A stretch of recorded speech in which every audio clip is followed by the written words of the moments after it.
The temperature dropped to 50 degrees below zero on the night of January 15th, 1890.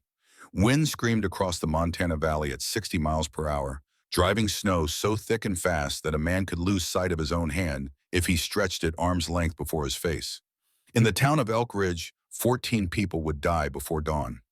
Cattle froze standing upright in fields.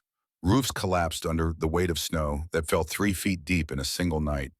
Families huddled around stoves that could not keep pace with the cold, burning furniture when the firewood ran out, burning books, burning anything that would catch flame. But in a small cabin beside a steaming spring that the locals called Devil's Breath, two orphans sat in warmth that seemed impossible. The girl was 19 years old. Her brother was 17. They wore wool sweaters and nothing more.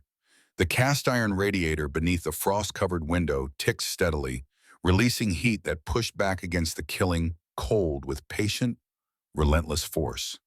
Steam rose from a stone basin set into the floor, and the air inside smelled faintly of sulfur and survival. 6 months earlier, Jedediah Kincaid, the richest rancher in the valley, had stood in the town square and announced to anyone who would listen that those two orphan children would freeze to death before Christmas. He had called their construction project madness.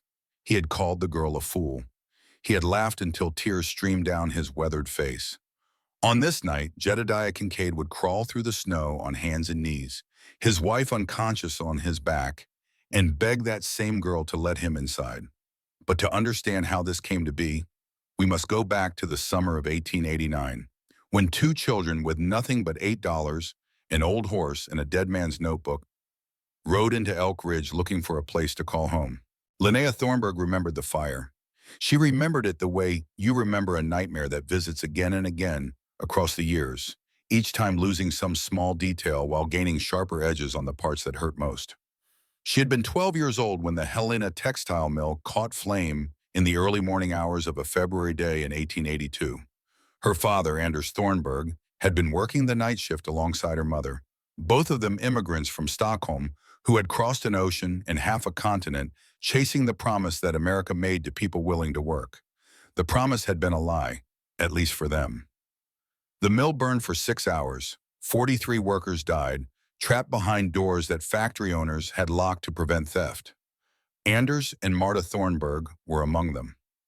What remained of their lives fit into a single wooden trunk: some clothes, a wedding photograph already fading, a Bible with pressed flowers between its pages, and a leather-bound notebook filled with technical drawings and careful notes written in Swedish, then translated into English in her father's cramped but precise handwriting. Linnea kept that notebook close for 7 years. She kept it through the orphanage at St. Benedict's in Helena, where the winters were cold and the sisters were colder, where children learned to work before they learned to read, where love was something that happened to other people in other places. She kept it through the nights when her younger brother Stellan cried himself to sleep, and she had nothing to offer him but whispered promises that someday, somehow, things would be different. She read that notebook until she knew it by heart. Her father had been an engineer in Sweden before poverty drove the family west. He had worked in factories that used steam and hot water to heat vast spaces, and he had filled his notebook with observations and calculations about something he called thermosophon heating. The principle was simple enough that even a child could understand it. Hot water rises, cold water sinks. If you create a closed loop with a heat source at the bottom and a radiator at the top, the water will circulate on its own without any pump, driven by nothing more than the physics of temperature differential. Her father had dreamed of building such a system in America.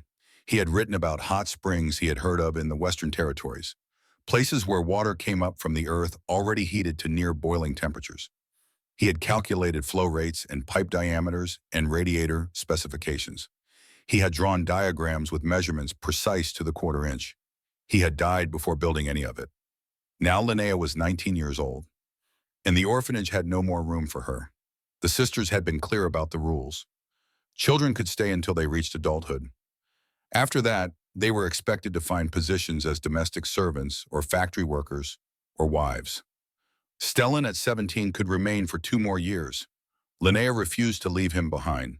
They left together on a May morning, slipping out before dawn with the old horse that one of the sisters had allowed Linnea to use for errands. They had $8 between them, saved penny by penny over years of small jobs and smaller kindnesses. They had the clothes on their backs, a bedroll, a cook pot, and the notebook. They had each other. They rode west because west was where the land was still being given away to anyone brave enough or foolish enough to claim it. The Homestead Act promised 160 acres to any citizen who would live on the land and improve it for 5 years. It did not matter if you were rich or poor, educated or ignorant, man or woman. It did not even matter, technically, if you were an orphan with nothing but $8 and a dead man's dreams. Elk Ridge, Montana sat in a valley between two ranges of the Rocky Mountains. It was not much of a town. Perhaps 200 souls lived there, scattered across ranches and small farms that clung to existence in a climate that seemed determined to kill anything that could not adapt to its extremes. Summers were short and brutal with heat. Winters were long and brutal with cold. The people who survived here were hard in the way that survival demands, suspicious of outsiders and protective of what little they had managed to build. Linnea and Stellan arrived in early June, dusty and hungry, and so tired that the horse seemed ready to lie down and never rise again. The first person they spoke to was Jedediah Kincaid. He was a big man with a white beard and hands that looked like they had been carved from oak. He owned more cattle than anyone else in the valley, and more land than anyone except the railroad. He had lived in Elk Ridge for 30 years and considered himself the unofficial authority on everything that happened within 50 miles. He looked at the two children standing before him in their worn clothes, looked at the old horse that was more ribs than muscle, looked at the desperate hope in their young faces, and he laughed. Not a cruel laugh exactly, more the laugh of a man who has seen enough of life to know how most stories end. "Orphans," he said, shaking his head. "Looking to homestead." "Yes, sir," Linnea said. She kept her voice steady even though her heart was pounding. "We heard there was land available." "Land," Kincaid said the word like it was a joke. "There's land available because no one with sense wants it. The good parcels were claimed years ago. What's left is rock or swamp or places so far from water that you would die of thirst before you could dig a well. We'll take whatever's available." Kincaid studied her for a long moment. There was something in her eyes that gave him pause. Not defiance exactly, something quieter and harder. The look of someone who has already lost everything and therefore has nothing left to fear. "There's 40 acres up by Devil's Breath," he said finally. "Hot spring on the property. Stinks of sulfur and the water's too hot to touch. The Crow people won't go near it. They say it's where spirits come back from the dead. 3 families have tried to settle there since I've been in this valley. Every one of them left within a year." "Wait, Marv, because the ground is too wet from all that steam. Because the smell drives animals away. Because people who camp too close have bad dreams and wake up sick. Because it's cursed land, girl. Nobody in their right mind would try to build there." Linnea felt something shift in her chest. A hot spring. Water that came up from the earth already heated. Exactly what her father had written about. Exactly what she had been dreaming of for 7 years, without ever truly believing she might find it. "I would like to see it," she said. Devil's Breath sat at the head of a small canyon where the valley narrowed between 2 ridges of dark stone.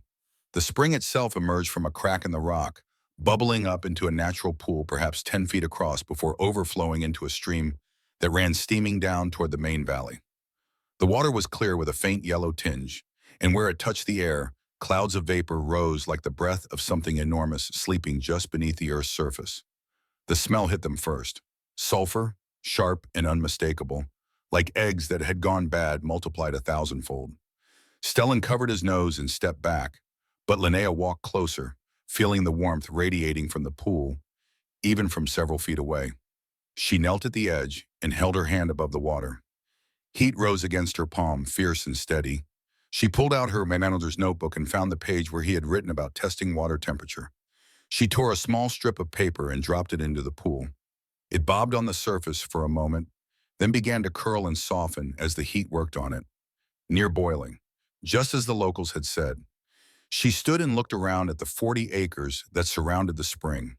The ground was wet in places where steam condensed and dripped, but there were dry patches too, especially uphill where the terrain rose toward the canyon walls.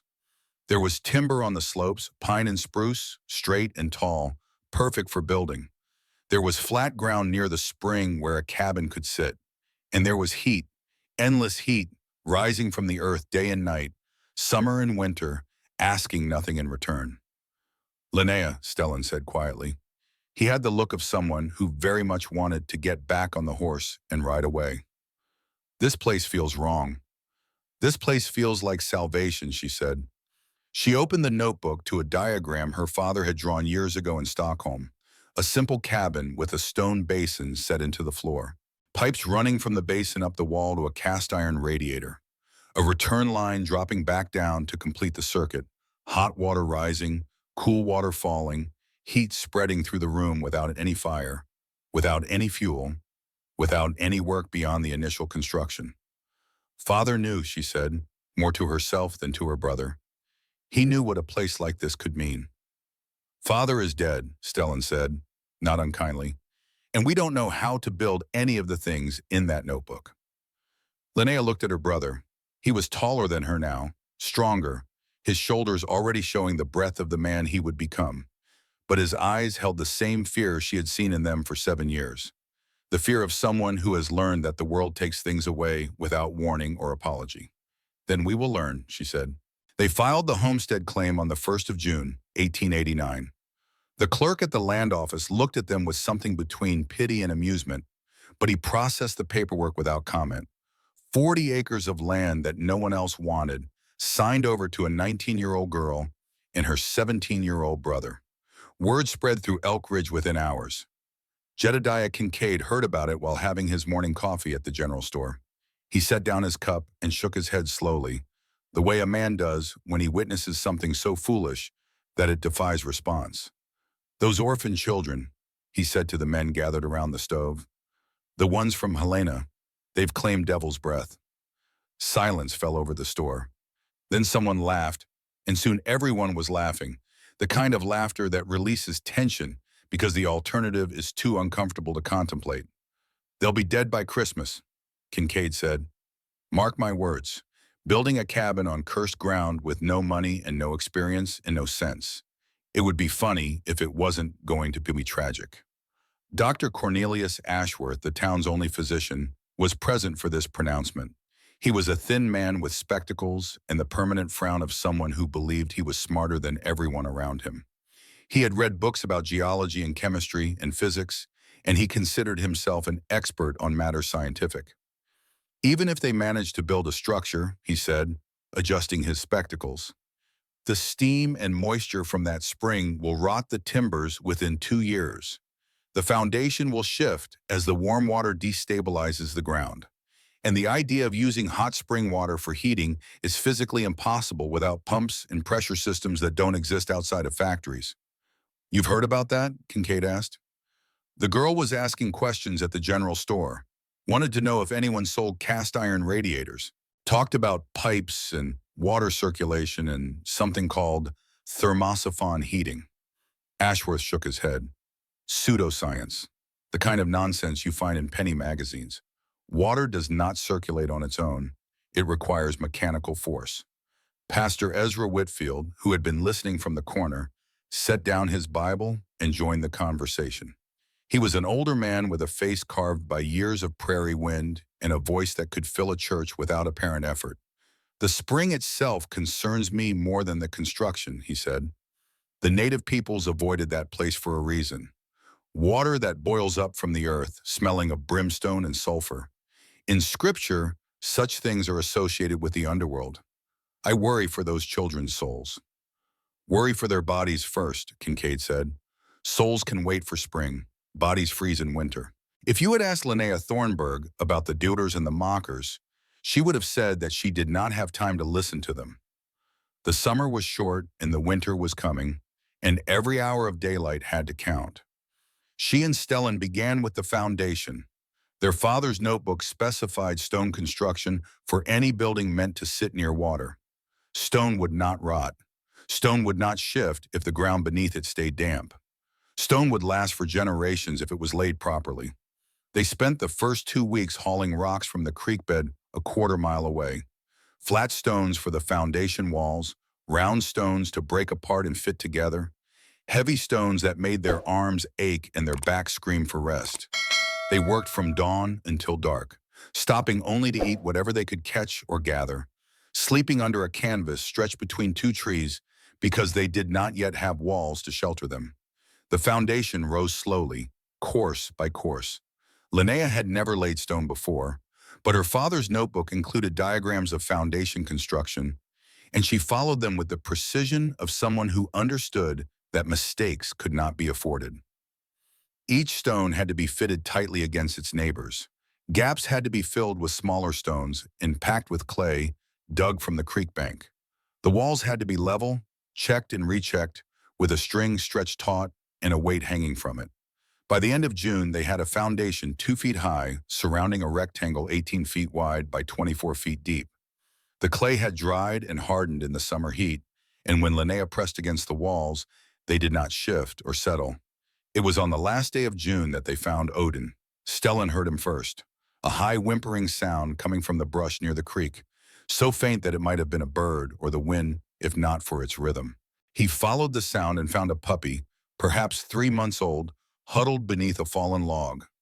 It was a shepherd mix of some kind, black and brown with one white ear, skinny with ribs showing and eyes that held the particular desperation of a creature that has been abandoned. Stellan brought the puppy back to camp, and Linnea looked at it for a long moment. They barely had enough food for themselves. Another mouth to feed was foolish, impractical, a burden they could not afford. She took the puppy from her brother's arms and held it against her chest, feeling its small heart beating fast and frightened. "We will call him Odin," she said, "after the god who gave up an eye for wisdom." The puppy licked her chin and wagged his tail. July brought the walls of the cabin, log by log, notched and fitted in the Scandinavian style that Linnea's father had described in his notebook. The timber came from the slopes above Devil's Breath, pine trees felled with an axe that Stellan learned to swing with increasing skill. Each log had to be stripped of bark, notched at both ends, lifted into place, and chinked with a mixture of clay and moss that would keep out the wind. It was a brutal work. Stellan developed calluses on his hands that split and bled and developed and again harder than before. Linnea lost weight she could not afford to lose, her face growing gaunt even as her arms grew strong. Odin grew too, his puppy awkwardness giving way to the lean grace of a working dog, and he seemed to understand that his role was to watch and wait and bark if anyone approached. People did approach, not to help, but to observe. Declan Briggs was the first. He was 23 years old, the son of a rancher who had died owing money to half the valley, and he spent his days doing odd jobs and his evenings drinking at the one saloon Elk Ridge possessed. He rode up on a Tuesday afternoon with 2 friends and sat on his horse watching Linnea struggle to lift a log into position. "Need help?" he called out, his voice carrying the particular tone of someone who has no intention of providing any. Linnea did not answer. She braced the log against the wall, found her grip, and lifted with her legs. The log rose 6 inches, then a foot, then enough that she could slide it into the knot she had cut. It settled with a satisfying thud. Declan watched this and shook his head. "I'll give you 3 months," he said. "Then you'll come crawling back to town looking for a husband to take care of you." That's how it always ends for pretty girls with foolish ideas. $5 says they don't make it to December, one of his friends said. "You're on," Declan said. "I say November." They rode away laughing, and Linnea allowed herself one moment to stand still and breathe. Then she reached for the next log. The skeptics came in waves as summer turned toward autumn. Dr. Cornelius Ashworth visited in early August, riding up on a fine bay horse with his medical bag strapped behind him as though he expected to find patients in need of care. He walked the perimeter of the construction site with his hands clasped behind his back, pausing now and then to examine some detail or shake his head. "Remarkable that you've made it this far," he said to Linnea when he had completed his inspection. "But I feel it's my duty to warn you about what you're attempting. The girl at the general store told me you've ordered a radiator and piping." "I have," Linnea said. She was stripping bark from a log and did not stop working while she spoke. "Thermosophon heating requires precise conditions that cannot be achieved without mechanical intervention. The water must be heated to specific temperatures. The pipes must maintain specific pressures. The radiator must be positioned at exact heights relative to the heat source. What you're proposing is the equivalent of building a clock without understanding gears." Linnea set down her draw knife and looked at the doctor. Her face was streaked with sweat and sawdust, and her hands were raw, but her eyes were calm. "Have you ever seen a thermosophon system?" she asked. "I have read about them extensively. Have you seen one operating?" Ashworth's frown deepened. "The scientific literature is clear on the principles involved." Linnea picked up her draw knife and returned to work. "My father built 3 of them in Sweden before I was born. He left detailed notes. I have read those notes more times than I can count. If the systems he built worked, then this one will work too." "Your father was likely working with different materials, different conditions." "My father was working with what he had, just as I am. The physics do not change based on geography, doctor. Hot water rises, cold water sinks. If you give them a path, they will move." Ashworth stood in silence for a moment, his mouth working as though searching for a response that would not come. Finally, he mounted his horse and rode away without another word, but he told everyone in town what he had seen. Pastor Ezra Whitfield came on a Sunday afternoon, walking the 3 miles from town because he believed that visiting on foot showed proper humility before God. He found Linnea and Stellan working on the roof framework, balanced on logs they had laid across the walls to serve as a platform. "Miss Thornburg," he called up, "might I have a word?" Linnea climbed down carefully. The pastor was holding his Bible against his chest like a shield, and his face wore the expression of someone about to deliver news they believed to be both important and unwelcome. "I've come to speak with you about the spring," he said. "Devil's breath, as it's called." "The name is foolish," Linnea said. "It's just hot water." The native peoples of this region avoided this place for generations. They believed the steam carried spirits from the world below. They called it a place where the boundary between life and death grew thin. The native peoples believed many things that we now know to be superstition. Whitfield's expression hardened slightly. "And the sulfur smell? In Scripture, sulfur is the scent of perdition, brimstone and fire, the instruments of divine punishment." Linnea wiped her hands on her trousers and met the pastor's gaze directly. "In chemistry, sulfur is simply an element. It exists in volcanic regions around the world. Hot springs smell of sulfur because the water passes through rock that contains sulfur compounds. There is nothing divine or demonic about it." "You speak very confidently for someone your age." "I speak from my father's notes and my own observations. I mean no disrespect to your faith, Pastor, but I cannot afford to fear something simply because it seems strange." Whitfield studied her for a long moment. Then unexpectedly, his expression softened. "Your father," he said, "he died in the Helena mill fire?" "Yes. I conducted services for some of those who perished. It was a terrible tragedy. The owners of that mill locked the doors to prevent theft, and 43 people burned because of greed." He paused. "I understand why you might have lost faith in the goodness of God." "I haven't lost faith in anything," Linnea said quietly. "I simply cannot afford to wait for miracles when I have the ability to build what I need with my own hands." The pastor nodded slowly. He did not offer blessing or condemnation. He simply turned and walked back toward town, his Bible still pressed against his chest. The roof went on in September, a framework of poles covered with split planks and overlaid with bark and sod. It was not beautiful, but it was solid, and when the first autumn rains came, the interior stayed dry. More importantly, the stone basin was complete. Linnea had built it in the center of the eastern wall, a rectangular depression 3 feet wide and 2 feet deep, lined with the flattest stones she could find and sealed with clay she had mixed and remixed until it achieved the consistency her father's notes described.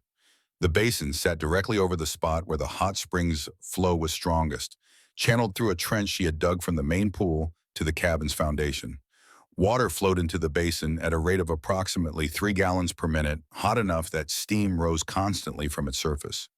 A drain on the far side allowed overflow to escape through a channel that ran outside and downhill, preventing the pressure buildup that could crack the stone. The pipes arrived in late September, hauled from the nearest town by Silas Garrett, the blacksmith. Garrett was a quiet man of about 40, with arms like tree trunks and a face that had been scarred by flying sparks too many times to count. He did not say much when he delivered the pipes, but he lingered while Linnea inspected them, checking threads and measuring diameters against her father's specifications. "Cast iron," he said finally. "Good quality. Should last 100 years if you keep the water from freezing." Linnea looked up at him. He was the first person in town who had spoken to her without mockery or pity in his voice. "How much do I owe you?" Garrett shrugged. "Materials cost, no markup. Call it professional curiosity. I've never seen anyone try what you're attempting. If it works, I'd like to be able to say I was part of it. And if it fails, then I'll have learned something too." He helped her unload the pipes, showing her how to handle the heavy sections without damaging the threads, explaining which wrenches to use for which connections. Before he left, he handed her a small bundle wrapped in cloth. "Gasket material," he said. "Cut from old leather boots. Works better than anything else for sealing joints. Your father probably knew that, but just in case." He rode away before Linnea could find words to thank him. The system went together piece by piece through the last weeks of September and the first weeks of October. The main pipe rose from the basin at a precise angle, 1 inch of rise for every foot of horizontal run. Linnea checked the angle a dozen times with a level she had improvised from a straight board and a cup of water. Too steep and the water would not flow smoothly. Too shallow and it would not rise at all. Her father's notes were specific about this, and she followed them with religious devotion. The pipe climbed the interior wall until it reached a height of 5 feet, then branched into a horizontal run that fed through the radiator. The radiator itself was a beautiful thing, 12 cast iron sections bolted together with threaded nipples and leather gaskets, mounted on brick footings that Linnea had built and leveled with obsessive care. It sat beneath the window on the cabin's south wall, positioned to radiate heat into the center of the room. From the radiator, a return pipe descended toward the basin. This pipe was slightly wider than the feed line, just as her father's notes specified. The wider diameter meant slower flow, which gave the cooling water time to settle and sink, pulling fresh hot water up behind it in a continuous cycle. On the 15th of October, with the first frost already silvering the ground each morning, Linnea opened the valve that connected the basin to the main pipe. For a long moment, nothing happened. Then she heard it, a gurgling sound from deep in the system, followed by a series of clicks and pings as the pipes began to expand with heat. Water appeared at the return outlet, dripping at first, then flowing in a steady stream back into the basin. She walked to the radiator and placed her hand against the iron. Warm, growing warmer. Stellan came in from outside, stomping mud from his boots. He stopped when he saw his sister standing motionless with her hand on the radiator and tears streaming down her face. "Linnea, what's wrong?" She could not answer. She could only stand there feeling the heat build beneath her palm, feeling 7 years of grief and hope and desperate work culminating in this moment. Her father had never built his dream. He had died behind locked doors while flames consumed everything he might have become. But his dream lived. Here now in a cabin at the edge of nowhere, built by the daughter he had taught to read and think and never stop asking questions. "It works," she finally whispered. "Stellan, it works." Her brother walked to the radiator and touched it himself. His eyes went wide as he felt the heat, steady and growing, with no fire and no smoke, and no fuel being consumed. "How?" he breathed. "Physics," Linnea said, and she laughed through her tears. "Just physics." Odin, sensing that something important had happened, bounded over and pressed his nose against the warm metal. His tail wagged furiously, and he barked once, sharp and joyful. "Before we continue, I want to ask you something. If you were in Linnea's position, 19 years old, orphaned, mocked by everyone around you, would you have had the courage to keep building, to trust in a father's notebook, in your own determination when the whole world said you were foolish?" Think about that for a moment. And if this story is touching something in you, take a second to hit that subscribe button. The hardest part of Linnea's journey is still ahead, and you won't want to miss what happens next. Widow Prudence Harrington was the first outsider to experience the cabin's warmth. She arrived on a November morning with her mule and a basket of preserved vegetables, picking her way up the trail with the careful steps of someone who had learned that haste caused falls, and falls caused broken bones. She was 68 years old, gray-haired and bent from decades of work, but her eyes were sharp and her mind was sharper. She had known Anders Thornburg, Not well, but enough. He had fixed her water pump one summer, years ago, working for 3 days on a mechanism that everyone else said was beyond repair. He had charged her nothing, explaining that he was simply curious to see if it could be done. When she heard that his daughter was building on Devil's Breath using his old notes, she had waited. She wanted to see if the girl had her father's persistence before she invested any attention. Now, 5 months later, she had her answer. Linnea welcomed her inside, and Prudence stopped 3 steps past the threshold. The air was warm, not just present tense warm, but warm in the way that spoke of permanence, of heat that would not fade when the fire burned low because there was no fire to burn low. The stone basin steamed gently near the eastern wall. The radiator ticked beneath the frost-covered window, and the girl stood there in a wool sweater with her sleeves pushed up, as comfortable as if it were July. "Your father's design?" Prudence asked. "Yes, ma'am, modified for the materials I could get." Prudence walked to the radiator and placed her palm against the iron. Warm, genuinely, impossibly warm, with no fire and no smoke, and no stack of firewood dwindling against the coming cold. "Show me how it works," Linnea explained. The basin fed by the hot spring, the pipe rising at a precise angle, the thermosyphon effect creating circulation without pumps, the wider return line allowing cooled water to sink, the overflow drain preventing pressure buildup. She spoke with the clarity of someone who had thought about these things every day for years, who had turned theory into practice through trial and error and sheer stubborn persistence. When she finished, Prudence stood in silence for a long moment. "Your father would be proud," she said finally. "You know that, don't you?" Linnea's composure cracked, just for an instant. "I hope so." "I know so. I met him once. He had the same look in his eyes that you have. The look of someone who sees what could be instead of what is." She paused. "The town thinks you're foolish." "I know.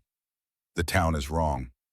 She stayed for an hour asking questions, examining the construction, nodding at details that showed careful thought. Before she left, she pressed a small package into Linnea's hands. "Dried herbs," she said, "for tea, and for medicine if you need it. The winter here is harder than you know, child. Don't let pride keep you from asking for help if you need it." "Thank you." Prudence mounted her mule and looked down at the cabin one more time, the steam rising from the roof where moisture escaped, the frost on the windows that stayed frost instead of spreading inside, the girl standing in the doorway with warmth at her back and winter at her face. "You're going to change this valley," Prudence said. "They just don't know it yet." Dr. Cornelius Ashworth came back in late November, driven by something between professional curiosity and the need to prove himself right. He had heard the rumors. Prudence Harrington had been telling everyone who would listen about the orphan girl's heating system, about warmth without fire, about a cabin that stayed comfortable while everyone else was already burning through their wood supplies at an alarming rate. Most people dismissed these reports as the fantasies of a lonely old woman. But Ashworth needed to see for himself. He arrived on a day when the temperature had dropped to 15 degrees below zero, the kind of cold that made his horse reluctant to leave the stable and made his own breath freeze in his beard before it could drift away. The cabin sat exactly where it had been in summer, but now it looked different. Steam rose from the roof. The windows were frosted but clear, and when he tied his horse and approached the door, he could feel heat radiating from the logs themselves. Linnea opened the door before he could knock. "Dr. Ashworth, come in before you freeze." He stepped inside and felt his certainty evaporate in the warm air. The thermometer on the wall read 58 degrees. Outside, the temperature was 15 below. A difference of 73 degrees maintained by nothing but hot water circulating through cast iron pipes. "This is impossible," he heard himself say. "And yet here we are." He walked to the radiator, touching it, checking the temperature, following the pipes with his eyes. He examined the basin, measured the water flow, calculated the heat transfer in his head. The numbers made sense. The physics made sense. Everything he had said about the impossibility of thermosyphon heating without mechanical intervention was simply, demonstrably, embarrassingly wrong. "How did you know?" he finally asked. "How did you know the angles, the pipe diameters, the radiator placement? These are engineering problems that take years to solve." "My father solved them," Linnea said. "I just followed his notes." Ashworth stood in the middle of the cabin, surrounded by warmth he had insisted could not exist, and he felt something he had not felt in many years. Humility. "I owe you an apology," he said quietly. "I told people this would fail. I told them you were pursuing pseudoscience." "You were wrong," Linnea said. There was no anger in her voice, no triumph, just fact.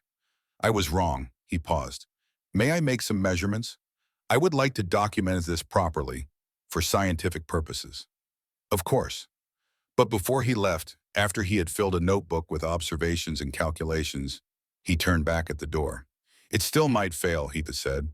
"One winter doesn't prove permanence. The system could freeze, could clog with mineral deposits, could spring leaks you can't repair." "I know. But if it survives," he shook his head slowly, "if it survives, you will have built something remarkable." He did not offer congratulations. He did not apologize again. He simply rode away into the cold, his certainty shattered, his understanding of what was possible forever changed. The true test came on the night of December 3rd. Linnea woke at 2 in the morning to silence. For 5 months, she had fallen asleep to the sound of the heating system working.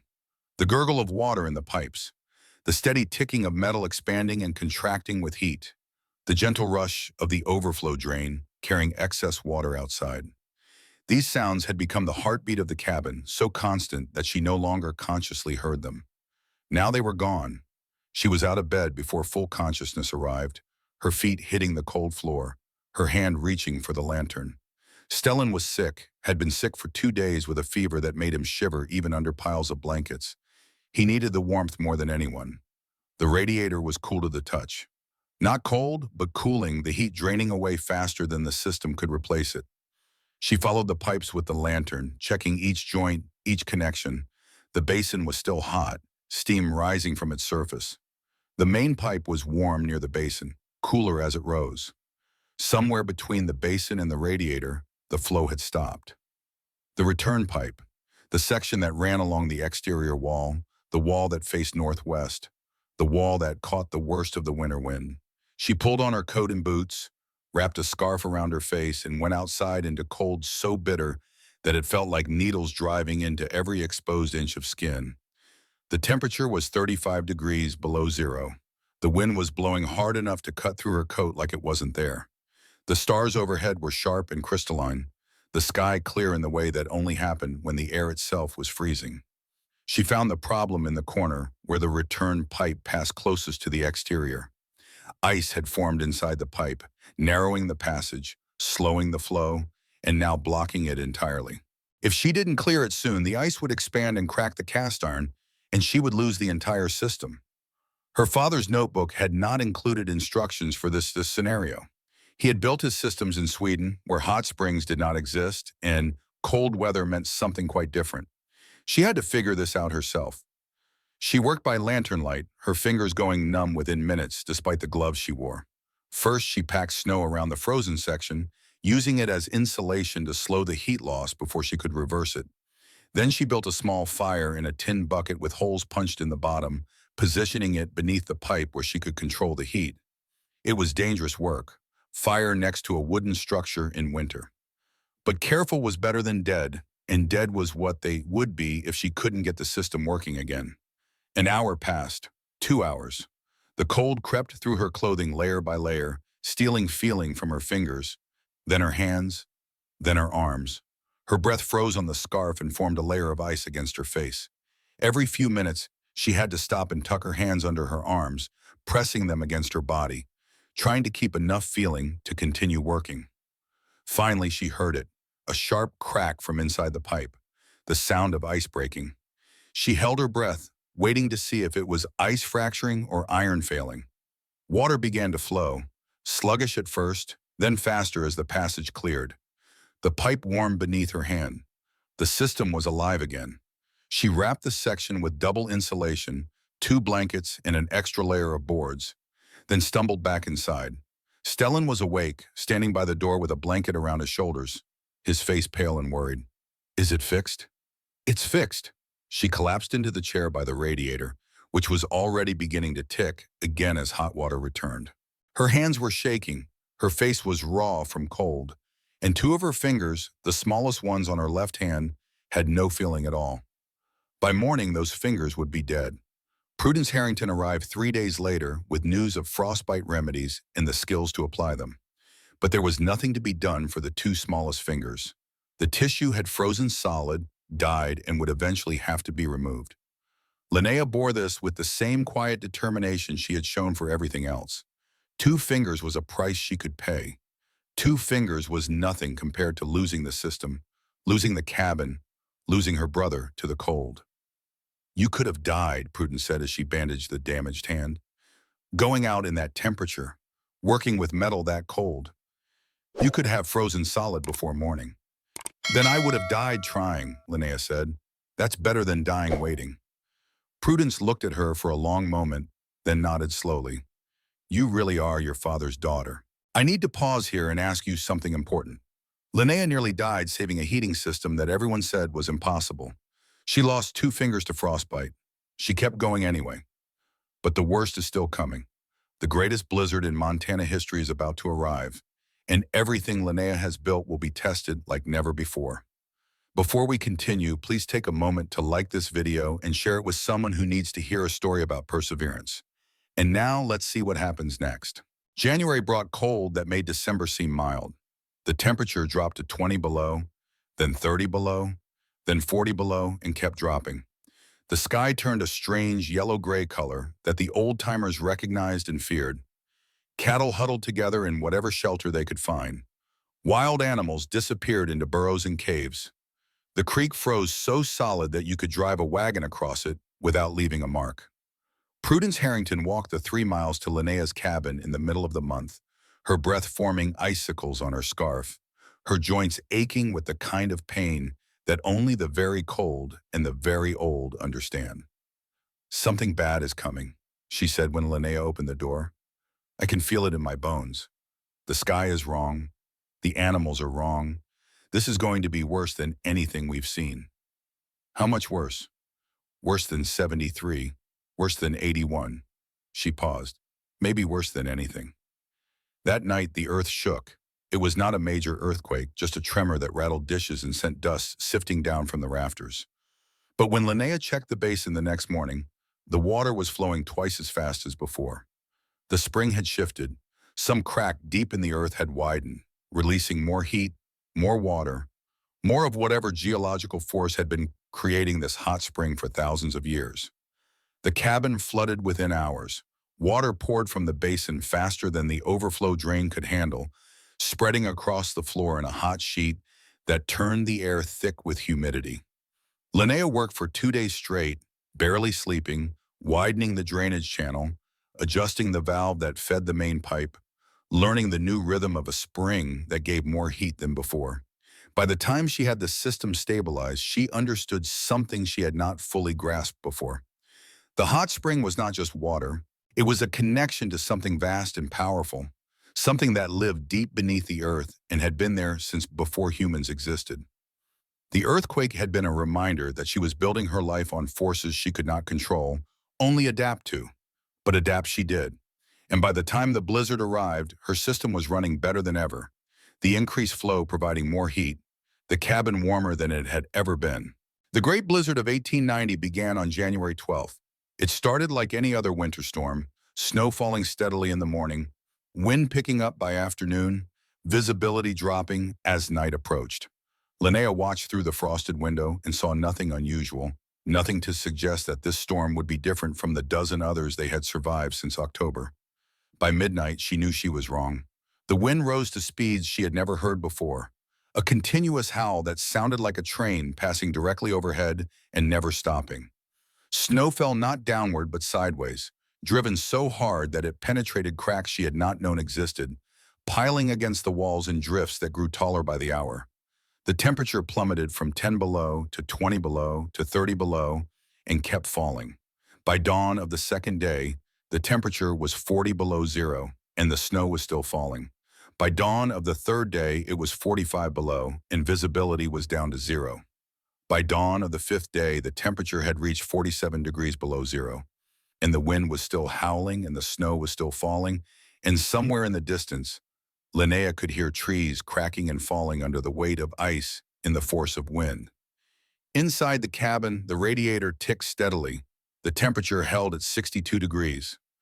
Linnea and Stellan wore wool sweaters and nothing more, reading by lamplight, playing chess with a set Prudence had given them, waiting for the storm to pass.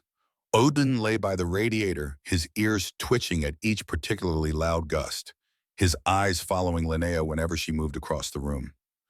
"How long can this last?" Stellan asked on the sixth day.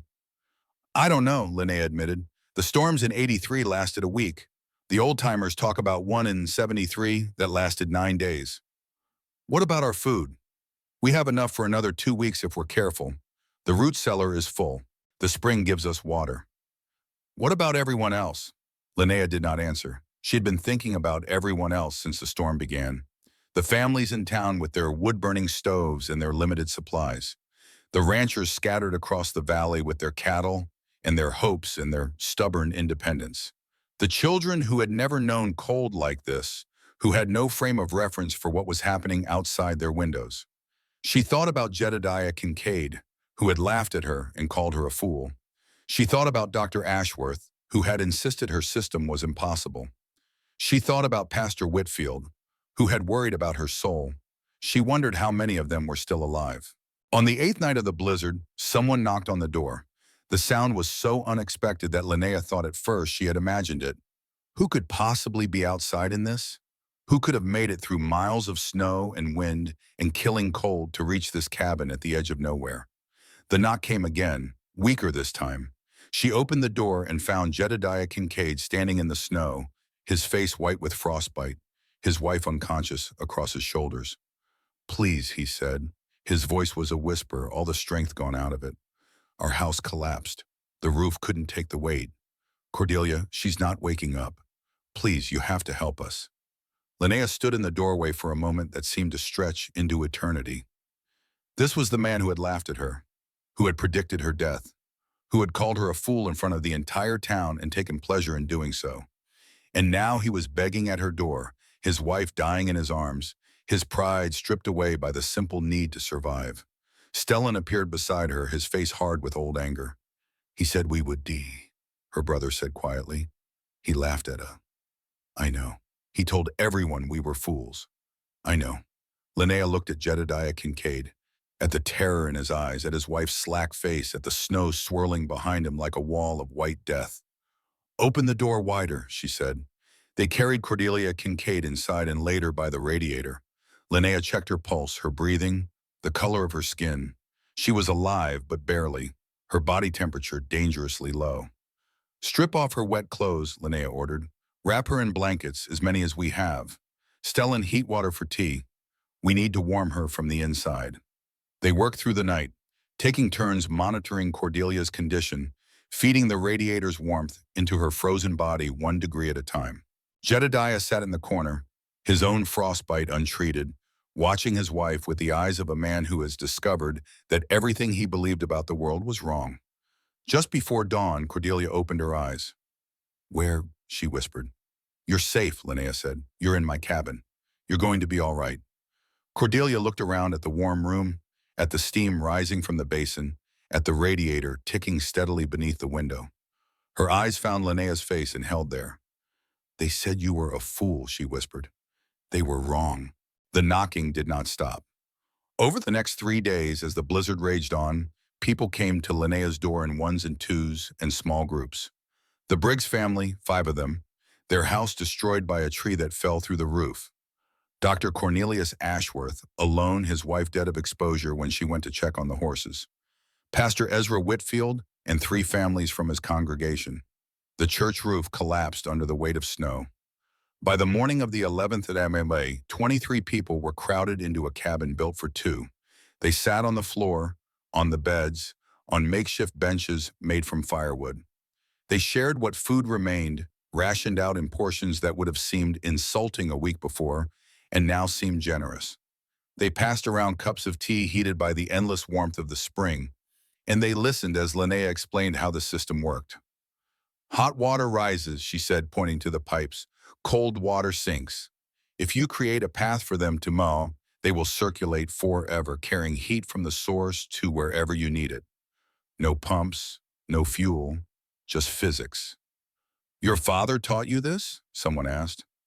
My father died when I was 12, but he left me his notes. Everything I built here came from those notes. Dr. Ashworth, sitting with his frostbitten feet wrapped in bandages, shook his head slowly. I told her it was impossible, he said to no one in particular.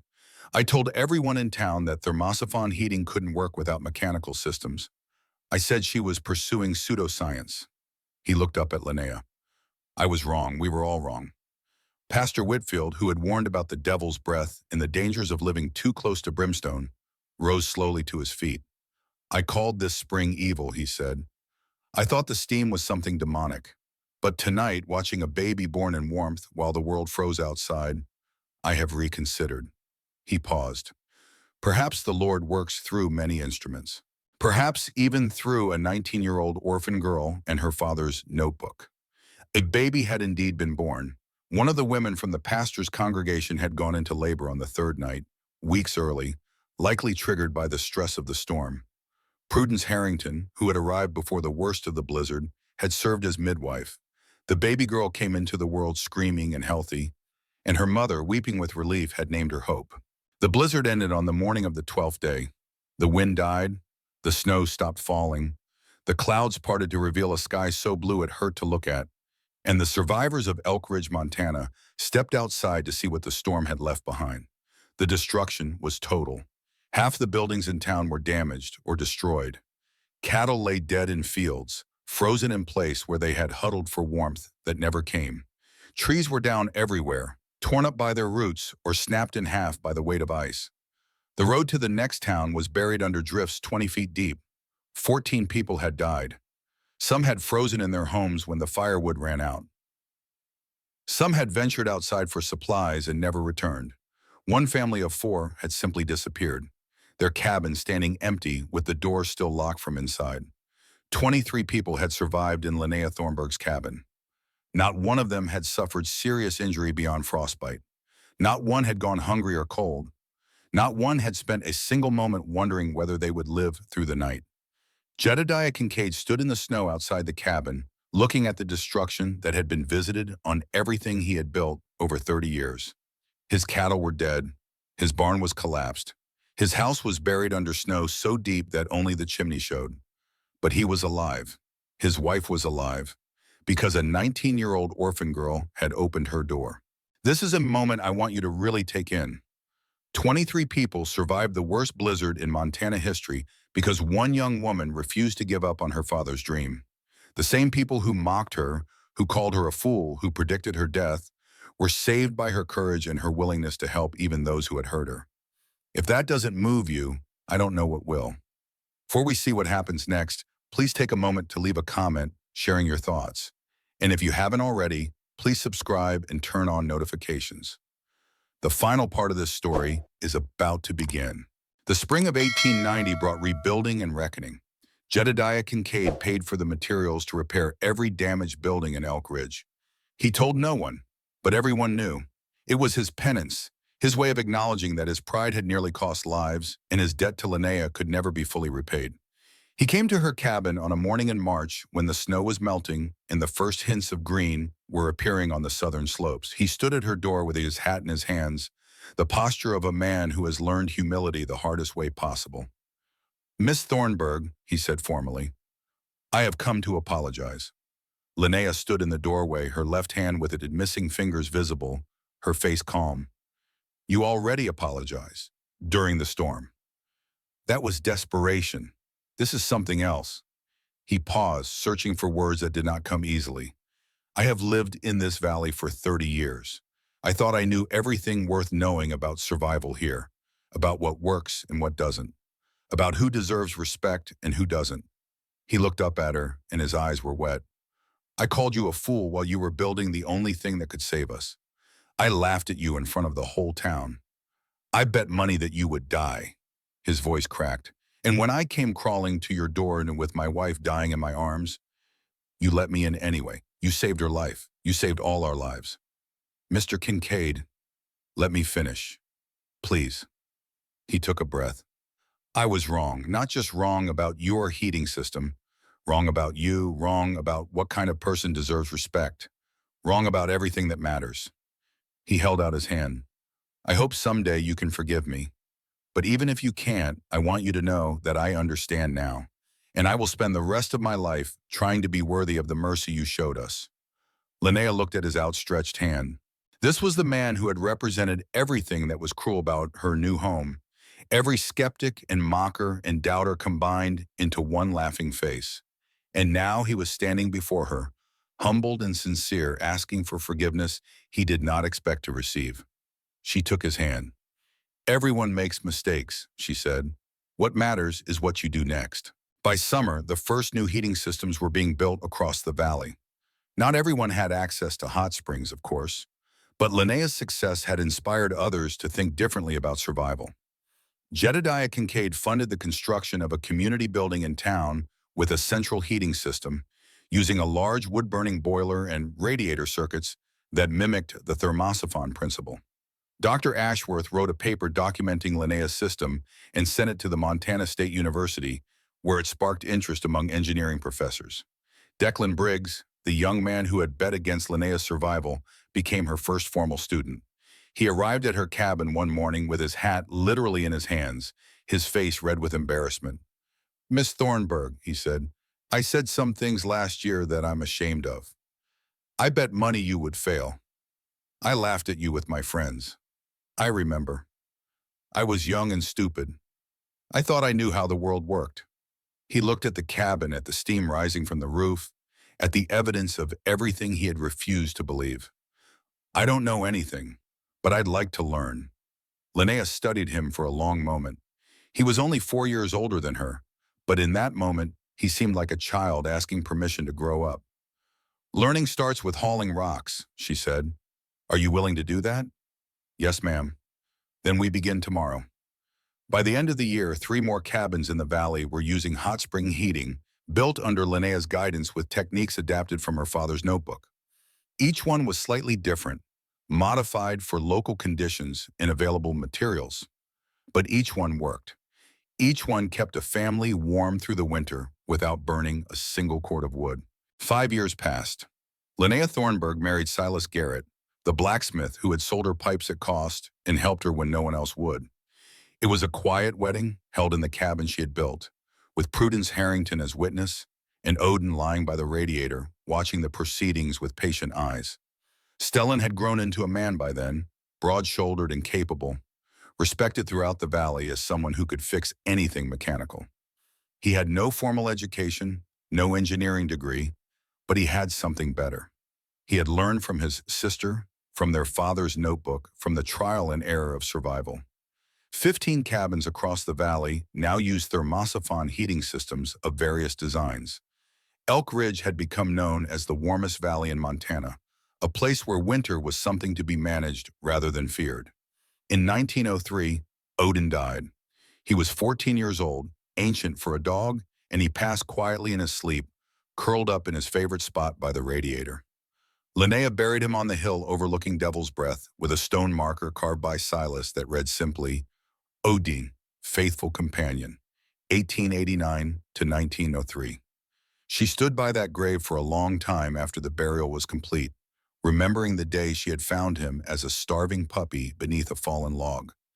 He had been with her through everything, the building, the doubters, the blizzard, the years of growth that followed. "Thank you," she whispered to the stone, "for staying with me." The wind carried her words away across the valley. In 1920, a professor from Montana State University came to Elk Ridge. His name was Dr. Harold Morrison, and he was researching historical heating systems for a paper on energy efficiency. He had read Dr. Ashworth's old report about the Orphan girl who had built a thermosophon heating system using a hot spring, and he wanted to see if the system still existed. What he found exceeded his expectations. Linnea Thornburg Garrett was 50 years old now, her hair gray, but her eyes still sharp. She showed him the cabin she had built 31 years earlier, the same cabin that had sheltered 23 people during the Great Blizzard of 1890. The original system was still functioning. The pipes had been replaced twice, and the radiator had been upgraded once, but the basic design remained exactly as her father had specified in his notebook. Dr. Morrison spent a week measuring, documenting, calculating. When he was finished, he sat with Linnea in the cabin that had started everything and shared his findings. Your system is 2.3 times more efficient than a standard wood-burning stove, he said. It requires zero fuel input, only the natural heat of the spring. The design principles are sound enough that modern engineers are only now beginning to understand their full potential. My father understood them, Linnea said. Your father was ahead of his time. Morrison paused. May I ask a personal question? Of course. How did you know it would work? You were 19 years old, orphaned, with no formal education. Everyone around you said it was impossible. How did you find the courage to build it anyway? Linnea looked at the radiator, still ticking softly after 3 decades. She looked at the basin, still steaming. She looked at the window where the light came in, at the walls she had raised log by log, at the roof she had built with her own bleeding hands. I didn't know, she said finally. I believed. There's a difference. Believed in what? In my father, in his notes, in the idea that knowledge passed down is worth as much as knowledge earned. She smiled slightly. And in myself, I believed I could figure out whatever I didn't already know. I believed that trying was better than waiting for someone else to save us. Dr. Morrison wrote those words in his notebook. They would appear in his published paper, quoted directly, attributed to a woman who had proven that innovation does not require degrees or recognition or permission. It only requires the courage to begin. The final scene takes place in 1940. Linnea Thornburg Garrett is 70 years old. Her husband Silas has been dead for 5 years. Her brother Stellan has passed too, taken by pneumonia in the winter of 1938. She lives alone now in the cabin she built half a century ago, the same cabin that has sheltered her through 46 winters and seen the birth of 3 children and the deaths of everyone she loved. But she is not lonely. Every week people come to visit. Former students, now old themselves, who learned about heating systems from her decades ago. Their children and grandchildren, who grew up hearing stories about the orphan girl who built a miracle. Researchers from universities, wanting to document her system for posterity. Journalists writing about the pioneers who settled Montana. They all want to know the same thing. How did she do it? How did she keep going when everyone said she would fail? On this particular day, her youngest granddaughter has come to visit. Elsa is 12 years old, the same age Linnea was when her parents died. She sits on the floor by the radiator, warm and comfortable, watching her grandmother with curious eyes. Grandma, she says, tell me again about how you built this place. Linnea smiles. She has told this story hundreds of times, but she never tires of it. Some stories need to be told again and again, passed from one generation to the next, until they become part of the air people breathe. It started with a notebook, she says. Your great-great-grandfather's notebook. He was an engineer in Sweden, and he wrote down everything he knew about heating systems. When he died, that notebook was all that remained of his dreams. And you built his dreams? I built what I could. I changed what needed changing. I learned what I didn't know. She pauses. And I never stopped believing that it was possible. Elsa looks around the cabin, at the pipes climbing the walls, at the radiator ticking steadily, at the basin where hot water has been flowing continuously for 51 years. How did you know it would work? She asks. Linnea reaches out and takes her granddaughter's hand. Her own hand is missing 2 fingers, lost to frostbite in 1889. But it is still warm, still strong, still capable. I didn't know, she says, but my father wrote something in his notebook that I never forgot. He wrote, heat always rises, it always finds its way up, no matter what obstacles are in its path. She squeezes Elsa's hand. People are the same way. We rise. We find our way up. We overcome what tries to hold us down. It's not magic. It's just who we are. Outside, the valley spreads out below them, dotted with cabins and homes that use the heating principles Linnea introduced 50 years ago. Steam rises from chimneys and rooftops, visible evidence of the knowledge that one young woman carried into the wilderness and shared with everyone who was willing to learn. Devil's Breath is no longer called that. The locals renamed it Thornburg Spring decades ago in honor of the girl who saw a curse and made it into a blessing. Linnea looks out the window at the valley she helped create. Her parents are buried in Helena, in graves she has never been able to visit. Her husband and brother are buried on the hill behind her. Odin's marker still stands, weathered but legible. Everything she built alone, with nothing but her father's notes and her own determination. Everything she saved by opening her door to people who had mocked her. Everything she taught freely, asking nothing in return but that the knowledge be passed on. She turns back to her granddaughter. Your great-great-grandfather wrote one more thing, she says. He wrote, knowledge that is kept is a knowledge that dies. Knowledge that is shared is knowledge that lives forever. She gestures at the radiator, at the pipes, at the system that has been keeping her warm for half a century. This isn't my legacy, she says. This is his. I just carried it forward. Elsa nods slowly, taking this in. She is young, too young to fully understand what her grandmother has accomplished. But someday she will. Someday she will tell this story to her own children, and they will tell it to theirs. And the knowledge will keep rising, keep finding its way up, keep overcoming every obstacle in its path, just like heat, just like people. The radiator ticks softly, the steam rises, and Linnea Thornburg Garrett, who was once an orphan with nothing but $8 in a dream, closes her eyes and listens to the sound of survival continuing, year after year, generation after generation, forever. And that is the story of Linnea Thornburg, the orphan girl who built a heating system on cursed ground and proved that everyone who doubted her was wrong. Her cabin still stands today, preserved by the Historical Society of Montana as a monument to innovation and perseverance. The original thermosiphon system, installed in 1889, operated continuously for over 100 years before being retired for preservation purposes. But the real legacy isn't the cabin or the pipes or the radiator.